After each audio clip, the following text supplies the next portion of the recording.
ও ভাইরা রে, যে নবী না আল্লাহ দুনিয়া বানাতেন না, চাঁদ সূরজ বানাতেন না, ওই নবীকে কত মার মারলো, কত নির্যাতন করলো। কলেমা বন্ধ করে দেব, কোরআন বন্ধ করে দেব, নবী তোমার কলমা চলবে না, নবী তোমার কোরআন চলবে না। আমার নবীকে মেরেছে, বাবা দুটো দাঁত শহীদ করে দিয়েছে, আমার নবীর শরীরতে রক্ত গল গল করে বেরিয়েছে। আলেমরা আছে, জিজ্ঞেস করে দেখেন, আমি মন গড়া কথা বলছি না রে, আমার নবী কত কষ্ট পেয়েছে।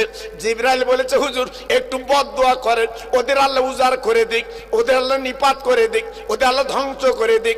আমার নবী পাক দেখে বলেছিলেন, ও জিবরিল গো, আমি বদদোয়া করতে পারবো না, আমি আল্লাহর কাছে দোয়া করছি, আল্লাহ ওদেরকে মাফ করে দাও, আর কোরআন কলেমা ওদের ঘরে ঘরে আল্লাহ পৌঁছে দি।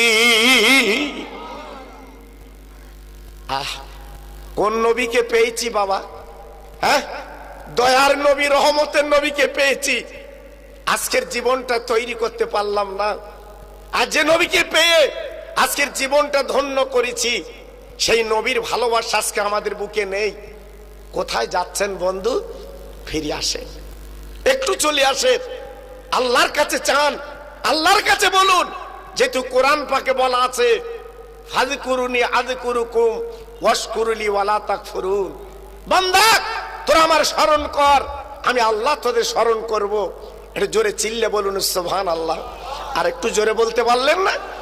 আল্লাহকে স্মরণ করলে আল্লাহ আমাদের স্মরণ করবে। ঘাটে মাঠে যখন আল্লাহকে ডাকবেন, আল্লাহকে তুই ডাকে জবাব দিয়ে দেবেন। তবে ডাকার মতো ডাকতে হবে, ওই দুমুকো ডাকলে হবে না, বেঈমানি ডাকলে হবে না, প্রকৃত ডাকতে হবে, তবে কিন্তু শুনবে। আল্লাহর নবীর ঘর কাবা শরীফের সামনে আল্লাহর হাজি যারা আছে, জিজ্ঞেস করে দেখুন। আমি মন গড়া কথা বলবো না। আমি মক্কা শরীফ 1 মাস 1 দিন ছিলাম। আল্লাহ আমার রেখেছিলেন মক্কা নগরে। আমি 1 মাস 1 দিন জিয়ারত করেছি, আল্লাহর কাবা তওয়াফ করেছি, সমস্ত জায়গা তন্ন তন্ন করে দেখেছি। ভাইরা রে, আল্লাহর নবীর কাবার সামনে আমার নবীজির কুড়ে ঘর, ওই ঘরের মধ্যে নবী আছে। হঠাৎ জিবরিল আমার নবীর কানে কানে বলে, নবী গো, আপনি দেরি করবেন না, এই মক্কার 40 জন যুবক আপনার ঘরটা ঘিরে ফেলেছে, আপনাকে মার্ডার করবে, দুনিয়াতে সরিয়ে দেবে। ও নবীজি রে, এক্ষুনি আপনি মক্কা ত্যাগ করুন, আপনি মক্কা ছেড়ে চলে যান, আপনার মক্কায় থাকা হবে না। আমার নবী পাক হযরত আলীকে ডেকে, আলী রে, আমি এখন মদিনায় যাব, কোনো উপায় নেই, কিন্তু আমার জায়গায় তুমি শুয়ে পড়ো, আর আমার কাছে জমা আছে মালমাত্তা, এই মালমাত্তাগুলো তুমি দিয়ে দিও। আমি নবী মদিনা যাচ্ছি, কারোর সঙ্গে তুমি বলবে না।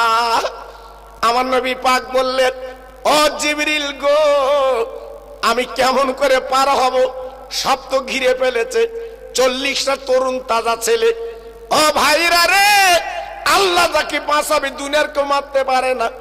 জিবরিল বলেন, নবী গো, 1 মুষ্টি বালু হাতে নিন, সূরা ইয়াসিন অংশ একটা বলে দিলেন, আপনি পড়ে ফুঁক দিন, ওদের দিকে সিটে মারেন, ওরা চোখে যাবে, চোখ জ্বলতে লাগবে, ওই ফাঁকে বেরিয়ে পড়বেন, আপনাকে দেখতে পাবে না। আহ, সোনার নবী, রহমতের নবী, আল্লাহর দোস্ত, 1 মুষ্ঠ বালু নিয়ে ফু দিয়ে ওদের দিকে সিটে মারলেন, ওদের চোখে কাঁকর বালি গেল, চোখ জ্বলতে লাগলো। আমার নবী ওই রাতের বেলা টুকুটি কুটি পাক মেসফালা বাজার, হাজিরা দেখে চাপমারে দেখেননি, ওই মেসফালা বাজার একটা বাড়ি ছিল, আবু বকর সিদ্দিকের বাড়ি। ওইখানে গেলে বাবা আবু বকর সিদ্দিক বলে, হুজুর আমি হাজির। আল্লাহর নবী বলেন, আবু বকর বাবা তুমি বেরিয়ে এসো, এক্ষুনি মদিনায় যাব। আবু বকর গাঁটে গুটি নিয়ে আমার নবীর পিছন পিছন ধাওয়া দিলেন, আমার নবীর পিছন পিছন হাঁটলেন। হাঁটতে হাঁটতে নবী বলে, আবু বকর রাতের বেলা একটা ডাক দিলাম, দরজাখানা খুলে দিলে, তুমি কি রাতে ঘুমাওনি? না না না না না না, আয় আল্লাহর নবী দোস্ত, আয় আল্লাহর হাবিব দোস্ত গো, আমি কি করে ঘুমাবো? আপনি দয়ার নবী, আপনার মা নেই, বাপ নেই, কত দুশ্মন চতুর্দিকে। আমি আবু বকর যদি ঘুমাই কষ্ট হবে, তাই সারা রাত আমি পিঠ লাগিয়ে এই দরজার কাছে দাঁড়িয়ে থাকি। কি ভালোবাসা, কি মোহাব্বত! আবু বকর সিদ্দিককে নিয়ে আমার নবী গুটি গুটি পায় 4 কিলোমিটার দূর। বাবা একটা পাহাড় আছে গারে সুর, আপনারা দেখেননি? আল্লাহর হাজিরা পাহাড়ে ওঠে বাবা, একটা গর্ত আছে, গর্তে 2 রাকাত নামাজ পড়ে, আল্লাহর 2 রাকাত নামাজ পড়ে বাবা চোখের 2 ফোঁটা পানি ফেলে আসে। আমার নবী পাক আবু বকরকে নিয়ে ওই চূড়ায় উঠে গেল গর্তের কাছে। আবু বকর রে, একটা গর্ত দেখো বাবা, আমি নবী গর্তে যাব, সূর্য উঠে যাবে বাবা, বেঈমান আমাদের ধরে ফেলবে, একটা গর্ত দেখো বাবা। আবু বকর সিদ্দিক একটা গর্ত দেখলেন, পরিষ্কার করে নবীকে ডাকলেন, ও নবী চলে আসে, এই গর্তের মধ্যে আমি আপনি থাকবো। আবু বকর বলে, নবী গো, আমি আপনি গর্তের মধ্যে থাকবো, বেঈমানরা যদি এসে দেখে ফেলে আমাদের দুজনকে তো মেরে ফেলবে। আমার নবী পাক বললেন, আবু বকর, আমরা কিন্তু 3 জন গর্তের মধ্যে আছি, তুমি আবু বকর আর আমি নবী, আর আমাদের সঙ্গে আল্লাহ রয়ে গেছে। ও ভাইরা রে, সকাল হয়ে গেল, ঘরের মধ্যে নবী নেই। এই বেঈমানের দলের, ইহুদির দলেরা বাবা নবীর পায়ের দাগ দেখে দেখে ওই গর্তের কাছে পৌঁছে গেল। আমার আল্লাহ পাক দেখে বললেন, ও কৌতর, তুই নই গর্তের মুখে বাসা বেঁধে ডিম পেড়ে বসে যা। ওরে মাকড়সা, জাল পেতে বসে যা। বাবা মাকড়সা জাল পেতে বসে গেল, কৌতুর ডিম পেড়ে বসে গেল মুহূর্তের ভিতরে। ও ভাইরা রে, বেঈমানের দলের যখন গর্তের কাছে গেল, ওই কৌতুর টুড়ে গেল। ওদের দ্বিমত হলো, এই গর্তে নবী নেই, এই এদিকে নবী নেই, অন্যদিকে চলো। ওরা অন্যদিকে চলে গেল। আমার নবী পাক দেখে বললেন, ও বাবা আবু বকর শোনো, আমি নবী বলছি, আল্লাহ আমাদের বিপদটা কাটিয়ে দিয়েছে। বাবা আমি একটু ঘুমাবো, বাবা আমি একটু বিশ্রাম করব, আমার মাথাটা একটু উঁচুতে হলে ভালো হয়। বাবা কোনো বালিশই নেই। আবু বকর সিদ্দিক উনি কি করলেন, বাবা নিজের ডান পা উরতখানা বালিশ বানিয়ে দিলেন। ও নবীজি রে, আমার উপরে আপনি মাথা দিন, আপনি একটু বিশ্রাম করুন, আমি বসে থাকবো।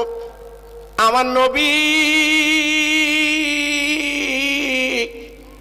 আবু বকর সিদ্দিকের উপরে মাথা দিয়ে আমার নবী একটু আরাম করছে। ও ভাইরা রে, আবু বকর সিদ্দিক তাকিয়ে তাকিয়ে দেখলেন কতগুলো চালা রয়েছে। উনি মনেটা উঠলো, পাহাড়ি সাপ এত তার তীক্ষ্ণ বিষ, যদি নাকি একবার উঠে দংশন করে তাহলে তো বিপদ ঘটে যাবে। নিজের কাঁচাটা কাপড় ছিল, টুকরো টুকরো করে কেটে সব চালার মুখগুলো বন্ধ করে দিলেন। ও ভাইরা রে, আবু বকর সিদ্দিক হুজুর তাকিয়ে দেখেন একটা চালা খালি বাবা, কোনো কাপড় নেই, ডান পায়ে নবীর রূপ, মাথা মোবারক আছে, বাম পাটা খালি। আস্তে আস্তে তুলে এইবার গুড়মুড়ো দিয়ে ওই চালার মুখ টাটকে দিলেন। আল্লাহর কি মহিমা, ওই চালার মধ্যে ছিল সাপ। আবু বকরের গুড়মুড়োই বারবার দংশন করে রে। আবু বকর সিদ্দিক পা গুটিয়ে লায় না, আবু বকর পা নাড়িয়ে লায় না।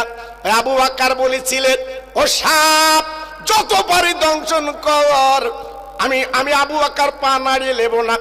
আমি আবু বকর মরে যেতে রাজি, আমার নবীর বেয়াদবি করতে রাজি না। সাপ, আমি মরতে রাজি, আমার রাসূল বেঁচে থাক, আমার রাসূল বেঁচে থাক, বিশ্ব নবী দুনিয়ায় থাক, তাই আমি পা নাড়াবো না।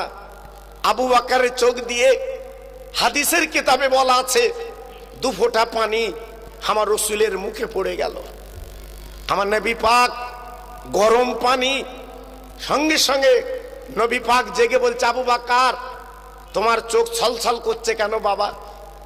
তুমি যেন কেমন কেমন করছো, তুমি কি বাড়ি যাবে? তুমি কি বিবি বাচ্চার কথা মনে হয়েছে? বলো কি হয়েছে? আবু বকর সিদ্দিক রাদিয়াল্লাহু আনহু কেঁদে বলে, নবী গো আমার বাড়ির কথা মনে নেই, বিবি বাচ্চা যেন কাঁদি না, তাহলে এমন করে চোখের পানি আসছে কেন? নবী গো সাপে আমার কামড় দিয়েছে, আমি বাঁচবো না, বাঁচবো না, বাঁচবো না, বাঁচবো না, আমি দুনিয়ার থেকে চলে যাব, আমি বিদায় নেব নবী, আমি কিচ্ছু করতে পারলাম না। আমার নবীজি আবু বকরের পাগনা ধরে আমার নবীজির গালির থুতু ওই দংশন জায়গা লাগিয়ে দিলেন। লাগবার সঙ্গে সঙ্গে আমার আল্লাহ ওই সাপের বিষগুলো পানি করে দেয়। আবু বকর সিদ্দিক সুস্থ, আর শরীরে কোনো বিষ নাই। আবু বকর সিদ্দিক সবল, ডেকে বলছে, বাবা আবু বকর তোমার সাপে কেটেছে, আমাকে কেন ডাকলে না? আমি আমার গালির থুতু লাগিয়ে দিতাম। বলে, নবী গো আপনি উরুদ্র মাথা রেখে ঘুমিয়েছেন, আমি যদি ডাকি বেয়াদবি হবে, আমি মরতে রাজি কিন্তু বেয়াদবি করতে রাজি না। কি ভালোবাসা, কি মহব্বত, কি প্রেম করেছিল নবীর সঙ্গে। আর আজকের আমরা জি নবীর ভালোবাসা আছে বাবা। অনেকে বলে নবী আমাদের মতো মানুষ। এই নবী যদি তোর মতো মানুষ হয়, কোন সাপে কাটা রুগী হাবড়া হসপিটালে পাঠাবো না, তোর কাছে নিয়ে যাবো, থুতু দিতে হবে, দেখি বাঁচে কি। তবে ওর কাছে নিয়ে গেলি কাপনের কাপড় কিনে তাইলে যাবে, কারণ আমাদের গালে থুতু বিষ, বিষ। কারণ সকাল থেকে সন্ধে পর্যন্ত মিথ্যে কথার হাফেজ। ও গালে থুতু ঠিক হবে? ঠিক হবে? আমার নবীর জীবনে কোনো মিথ্যে কথা ছিল না। আমার নবী জীবনে কোনো মানুষকে ক্ষতি করিনি। আমার নবী জীবনে কোনো মানুষের সঙ্গে চুকলিমি করিনি। তাই মক্কার সাইনবোর্ডে লেখা ছিল আল আমিন। চিল্লে বলুন সুবহানাল্লাহ। হ্যাঁ, চরম বিশ্বাসী বলা হতো নবীকে। আজকের আমরা মুসলমান, আপনি জমি রেখেছেন বন্ধক, জমি রেখেছেন লিজ, আজকের ভাগরা করে চাচা নামাজ চালাচ্ছে। আবার মাঝে মাঝে দাড়িতে হাত দিয়ে বুড়ি গেলে সুবহানাল্লাহ, সুবহানাল্লাহ। হেই, তাহলে ভাগরা করলি কেন? সে চাষ করতে পারে না বলে তোর কাজ দেশে তুই আজকে ভাগরা করলি? আল্লাহু আকবার। মুসলমান, মুসলমান, কাজ হবে বাবা, কাজ হবে। এজন্য তো আমার দুঃখ লাগে, শুধু নাম কষ্টে মুসলমান হলে হবে না, প্রকৃত মুসলমান হন। 3 দিন আমার নবী ওই গর্তের মধ্যে ছিল।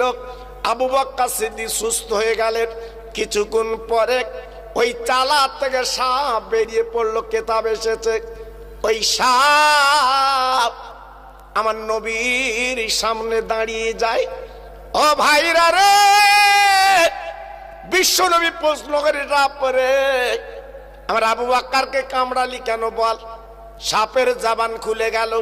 ইয়া রাসূলুল্লাহ, হাবিবাল্লাহ নবী গো আমাকে মাফ করুন, ক্ষমা করুন, আমি আবু বকর পা জানি না, বহুদিন ধরে এই চালার মুখে আমি আছি, কারণ আমি শুনেছি আমার দয়ার নবী একটু আসবে, তার চাঁদ মুখ কেন একটু আমি দেখে নেব। আজকে সুবাস আম্বার গন্ধ আমার নাকে যখন ঢুকেছে, আমি নবীর দেখার জন্য পাগল হয়ে গেছি, কিন্তু দেখি চালার মুখ আটকানো। আই নবীজি রে, আমি অন্যায় করছি, মাফ করে দিন, মাফ করে দিন, আমি আবু বকরের পায়ে দংশন করে ফেলেছি। আমার নবী পাক ডেকে বললেন, ও সাপ তুই চালায় চলে যা, মাফ করে দিলাম। ওই সাপ বলেছিল, নবী গো আপনি যখন ক্ষমা করলেন, আপনম্বতুমতানিরা যে কলেমা শরীফ পড়বে, ওই কলেমা শরীফ আমাকে একটু শুনিয়ে দিন।